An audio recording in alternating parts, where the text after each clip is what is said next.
Praise the lord. దేవునికి మహిమ కలుగును గాక. బాగున్నారా? దేవుని బిడ్డలారా, పరిశుద్ధాత్మ దేవుడు మరొక నూతన దినాన్ని మన జీవితంలో అనుగ్రహించి ఉన్నారు.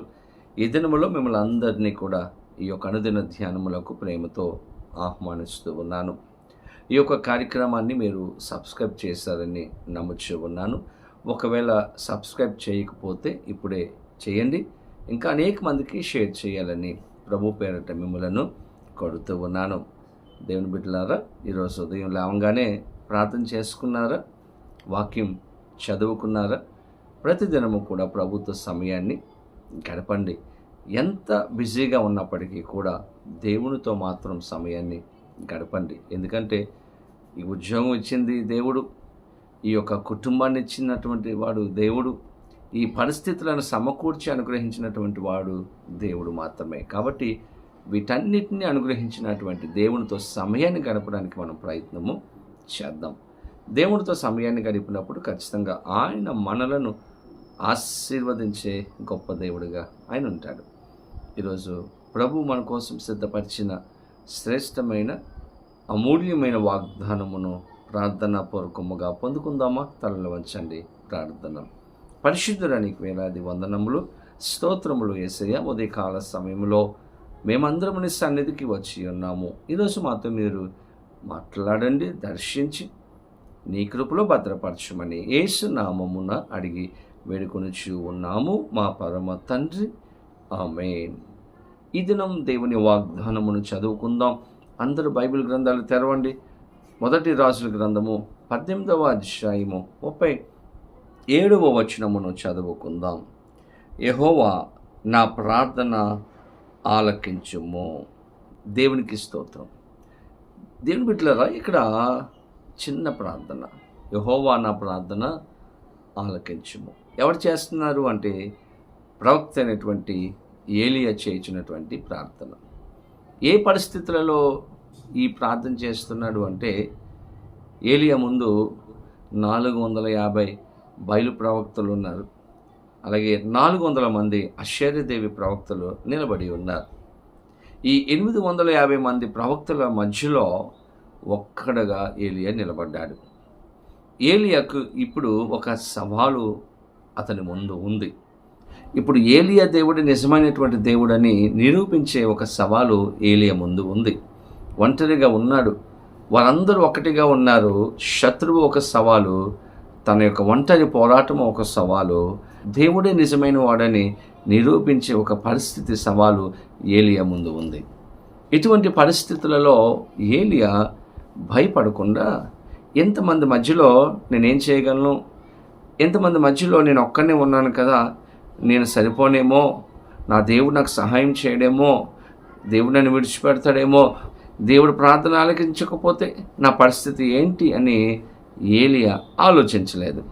అతని ముందు ఆ సవాలు ఉన్నప్పుడు ఏలియా ప్రార్థన చేస్తూ ఉన్నాడు. యెహోవా నా ప్రార్థన ఆలకించుము, నువ్వు నిజమైనటువంటి దేవుడవు, గొప్ప దేవుడవు అని ఏలియా ప్రార్థన చేస్తున్నట్లుగా మనం గమనిస్తాం. ఒక సవాలు ఎదురైనప్పుడు ఏలియా తన జీవితంలో ప్రార్థన చేసే అనుభవాన్ని కలిగి ఉన్నాడు. ఆ 37వ వచనంలో మనం గమనిస్తే ఏలియా అంటూ ఉన్నాడు, యెహోవా నా ప్రార్థన ఆలకించుము, యెహోవావైన నీవే దేవుడివై ఉన్నావనియు, నీవు వారి హృదయములను నీ తట్టుకు తిరుగు చేయదవనియు ఈ జనులకు తెలియనట్లుగా నా ప్రార్థన అంగీకరించుము. ఈ ప్రజలందరికీ నీవే నిజమైన దేవుడు అని తెలుసుకున్నట్లుగా కార్యము చేయము అని ప్రార్థన చేస్తే, ఆ కింద వచ్చినప్పుడు మనం గమనిస్తాం, అతడు ఇలాగున ప్రార్థన చేయించు ఉండగా యెహోవా అగ్ని దిగి దహన బలి పశువును, కట్టెలను, రాళ్లను, బుక్కిని దహించి కందకమందున్న నీళ్లను ఆరిపోచేసెను. దేవుని స్తోత్రం. ఎప్పుడైతే ఏలియా ఒక విశ్వాసంతో ప్రార్థన చేశాడో, ఎప్పుడైతే దేవుడు నా ప్రార్థన ఆలకిస్తాడని నమ్మి ఆ సవాలును ఎదుర్కొన్నాడో, దేవుడు ప్రార్థన అంగీకరించినట్లుగా మనం చూస్తాం. ఒక అగ్ని వల్ల దేవుడు వారి మధ్యకు దిగి వచ్చినట్లుగా మనం చూస్తాం. దహించి వేశాడు సమస్తమును కూడా. దేవుని బిడ్డలారా, సవాలు మధ్యలో నిలబడ్డాడు. ఈరోజు నీ ముందు ఉన్నటువంటి సవాలు ఏంటి? ఒకవేళ ఆర్థికపరమైనటువంటి ఇబ్బందులు ఒక సవాలుగా నీ ముందు ఉన్నాయా?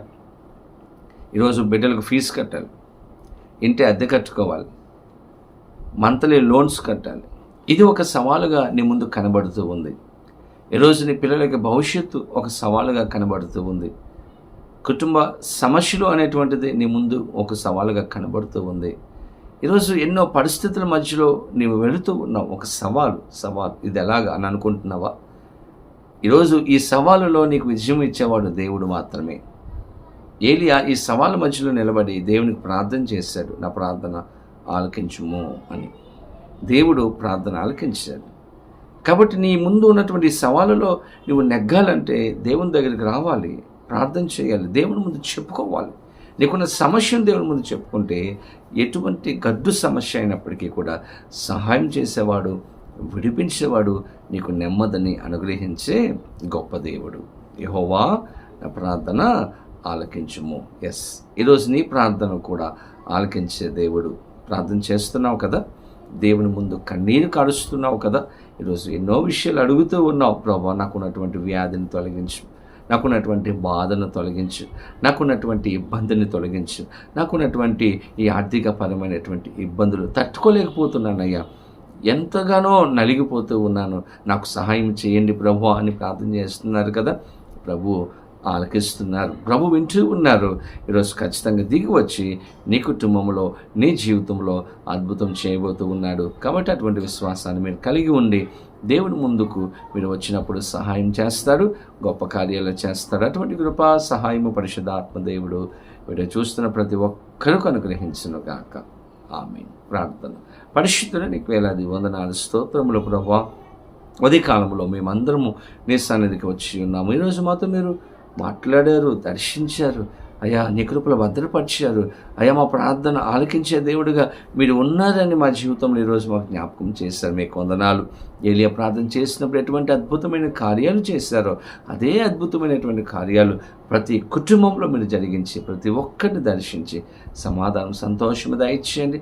ఏ విన్నపాలైతే మీ ముందు పెట్టి ఉన్నారో ఆ విన్నపాలు ఆలకించి గొప్ప కార్యాలతో తృప్తిపరచమని సహాయం చేయమని యేసు నామమున అడిగి వేడుకొనుచు ఉన్నాము మా పరమ తండ్రి. ఆమేన్. తండ్రి, కుమార, పరిశుద్ధాత్మ త్రియేక దేవుని యొక్క దీవెనాశీర్వాదము సదాకాలము కలుగునుగాక. ఆమేన్. దేవుడు మిమ్మలను దీవించునుగాక. ఆమేన్. God bless you.